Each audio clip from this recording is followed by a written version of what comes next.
निकम्मा बेटा भी इज्जत वाला होता है, पर कमाने वाली बहू हमेशा निकम्मी ही रहती है। बाजार में तो आज भयंकर भीड़ थी। त्योहारों के कारण पैर रखने तक की जगह नहीं थी। ऐसे में सासू माँ बिमला जी द्वारा मंगाया गया सामान खरीद कर जैसे तैसे बस पकड़कर माया घर की तरफ निकली।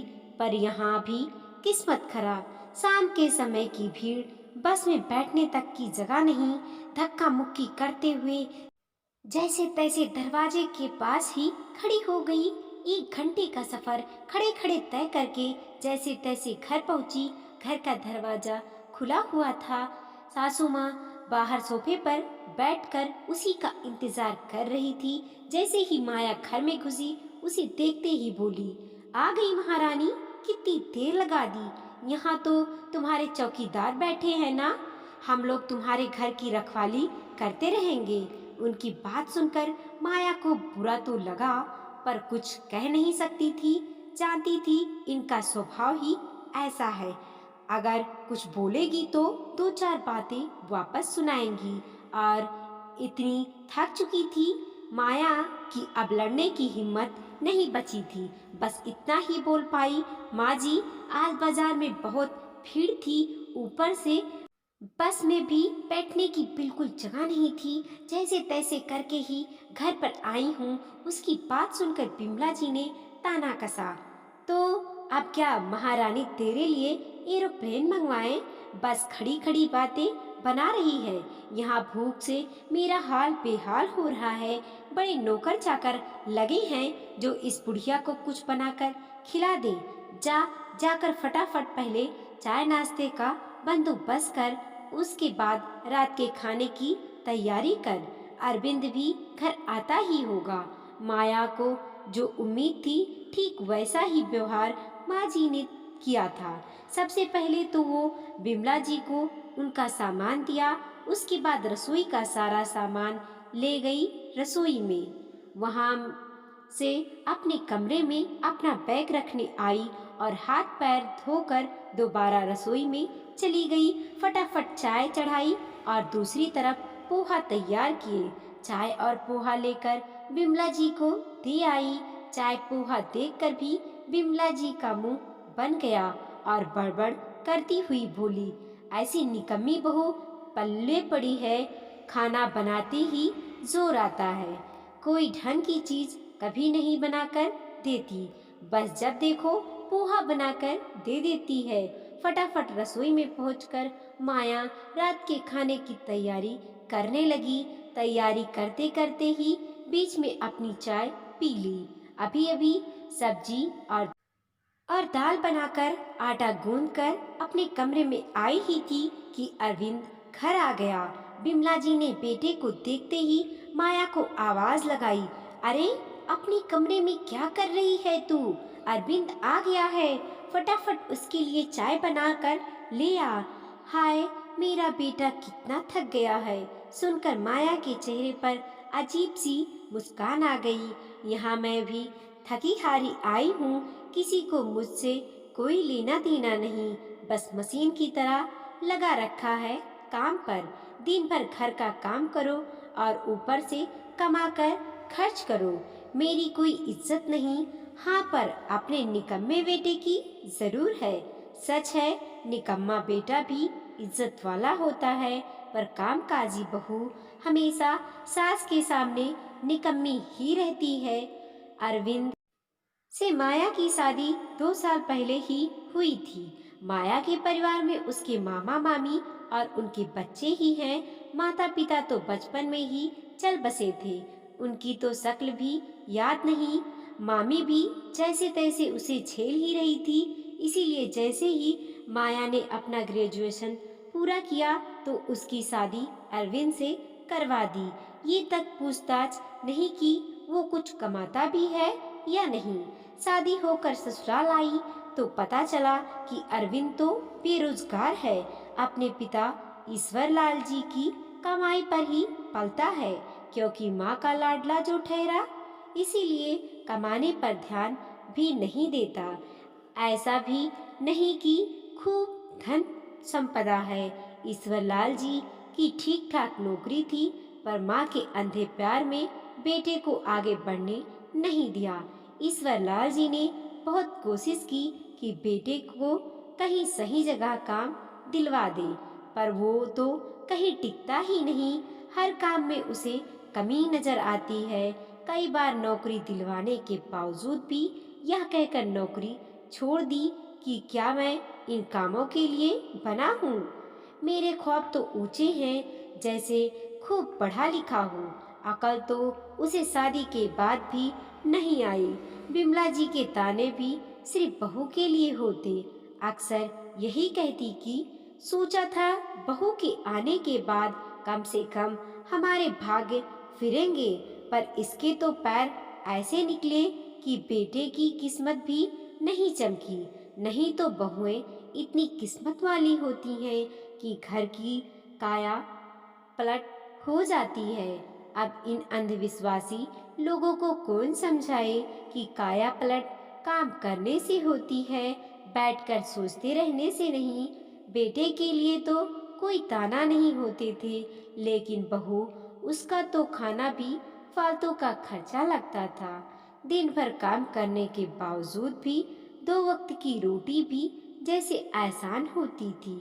माया ने भी अपने पति अरविंद को खूब समझाने की कोशिश की, पर जिसे बैठकर खाने की आदत हो वो इंसान भला क्या काम करेगा। माया परेशान हो चुकी थी, वापस लौटना चाहती थी, पर लौट कर जाए कहाँ। इसीलिए परेशान होकर माया ने ही जॉब ज्वाइन कर ली।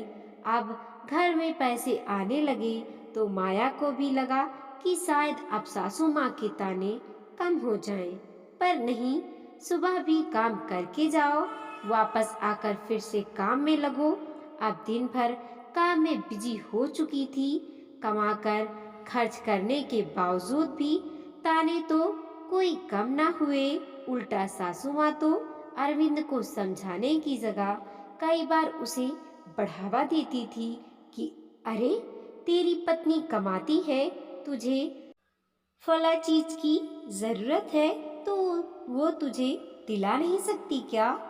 कुछ दिनों बाद माया की ननद शिप्रा के घर पर उसकी जेठानी के बेटे का जन्म उत्सव प्रोग्राम था। शिप्रा की जेठानी का बेटा इस पीढ़ी में पहला बेटा था, क्योंकि इससे पहले उसकी जेठानी और शिप्रा को बेटियां ही थी। इसी कारण उसकी सास ने जन्म उत्सव बहुत जोर शोर के साथ मनाया। बिमला जी और उनके परिवार को भी उत्सव में बुलाया गया। बच्चे के लिए उपहार, शिप्रा और उसके पति के कपड़े, उसकी सास की साड़ी, उसकी बेटी की ड्रेस, यहाँ तक कि सबको देने वाले सगुन के लिफाफे माया ने ईश्वर लाल जी के कहे अनुसार ही तैयार किए थे।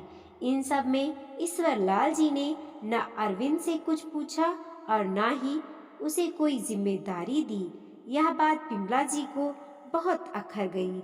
इसके लिए वो माया को ही दोष देने लगी।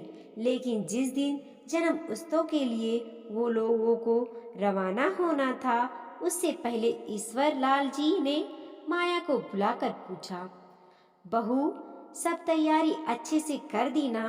देखो कोई कमी ना रह जाए। उन्होंने हमसे कुछ मांगा नहीं, लेकिन हाँ, अपने स्तर पर अपनी बेटी के ससुराल में कोई कमी नहीं रखने चाहते।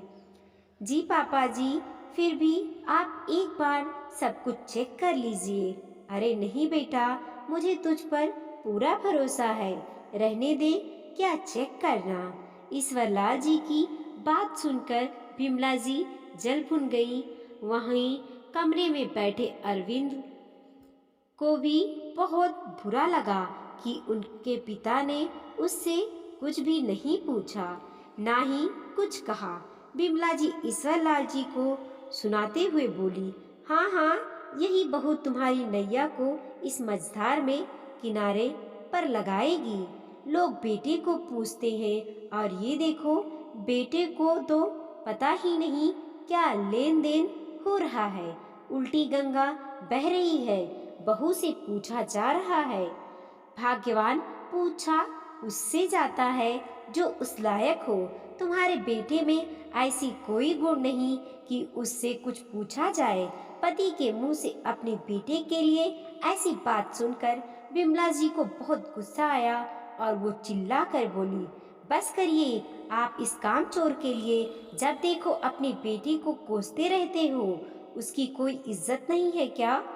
और ये नालायक कामचोर अपनी पति के बारे में सुनकर भी चुप बैठी हुई है। कामचोर, वो भी तुम्हारी बहू? ईश्वर लाल जी बैंक से हंसते हुए अरविंद की तरफ देखते हुए बोले, सच है भाई, माँ की ममता अंधी होती है, लेकिन इतनी अंधी कि उसे खुद का निकम्मा बेटा भी इज्जत वाला नजर आता है, पर खुद की कमाने वाली बहू उसके लिए हमेशा निकम्मी ही रहती है। आज मैं और बहू कमाना बंद कर दे तो आटे दाल का भाव तुम्हें और तुम्हारे बेटे को अच्छे से पता चल जाए। और कौन सी इज्जत की बात कर रही हो तुम? इज्जत कमानी पड़ती है और तुम्हारे बेटे का कमाने से कोई लेना देना ही नहीं है। इस घर में तो मुझे सिर्फ तुम्हारी बहू ही जिम्मेदार नजर आती है। सोच रहा हूँ अपनी जिम्मेदारियाँ उसी को समझा दूँ। सिर्फ जिम्मेदारियाँ ही क्यों समझाते हो? अपनी प्रॉपर्टी ही उसके नाम कर दो। विमला जी ने तंज कसा तो ईश्वर लाल जी मुस्कुरा कर बोले, वैसे ये भी सही बात है, इसके बारे में तो मैंने सोचा ही नहीं। अब तो ऐसा ही करना पड़ेगा। ईश्वर लाल जी मुस्कुराकर अपने कमरे में चले गए। यहाँ विमला जी और अरविंद दोनों परेशान हो गए। आखिरकार पहली बार विमला जी ने अरविंद को समझाया, बेटा, अब तो कमाने में ही भलाई है, नहीं तो प्रॉपर्टी से भी जाएगा। चाहे छोटा मोटा काम ही कर, पर कम कर, कमा कर ला।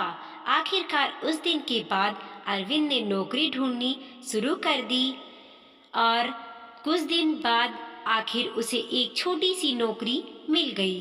वीडियो को लाइक कीजिए, कमेंट कीजिए और अपने दोस्तों के साथ जरूर शेयर कीजिए। चैनल पे नए हैं तो प्लीज़ सब्सक्राइब कीजिए और देखते रहिए मोटिवेशनल स्टोरी।